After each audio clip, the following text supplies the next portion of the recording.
Сыртта калган жылаңач чөөттөр тоңо түшүп, күндүн мурду кылтыяры менен көз жашлап ийрей баштайт. Ошондой күндөрдүн биринде биздин үйгө күйгүм талаш бейтааныш киши келип түштү. Кудайы конок Мынбай-биче, жолум алыс, атым чаалыгып калды деди. Энем байкушум таш кемегесин оңдоп түзөп, далайдан бери асылбай калган кол казанын асты. Көр жердин арасынан эдиктин терисинен жасалган жаман тулубун таап, ичиндеги талкандын арасына көмүлгөн койдун карынын алып чыкты. Карындын ичинде толтура эт бар экен. Конок кара келип калабы деп узун сарыга сактап жүрдүк эле айланайын. Дегеле рас болбоду, пейлиңер түз экен деп жаналы калбай кудуңдап, маңдайы жаркып кубанып, карынга каткан койдун чүкөлүү жилигин, далысы менен омурткаларын сууга салды.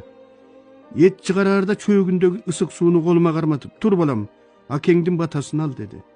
Жолоочунун колуна суу куюп батасын алдым. Мен эт жейм деп сүйүндүм. Анда саанда Абдыралы атаны чакырган деле сорпо шилең таткалаганыбыз болбосо, кышы бою куурма чай менен чыкчубуз. Энемдин этти мага көргөзбөй катып жүргөн сараңдыгына, каяктагы бир тааныбаган кишини төгүл чачыл болуп сыйлап атканына жиним келди ошондо. Көрсө кыргыздын колунда эч нерсеси жок деген үй бүлөсү да эң аялуу тамагын өзү жебей, ал тургай балдарынан аяп, бир күнү аттан түшүп салам айтып кирип келчү кудайы коногуна катып, кудайы коногуна сактап, чалкалаган байы конобу, же чарыгын сүйрөгөн мусафыр чалы конобу, ким экенине карабай сыйлап узаткан салты болгон турбайбы?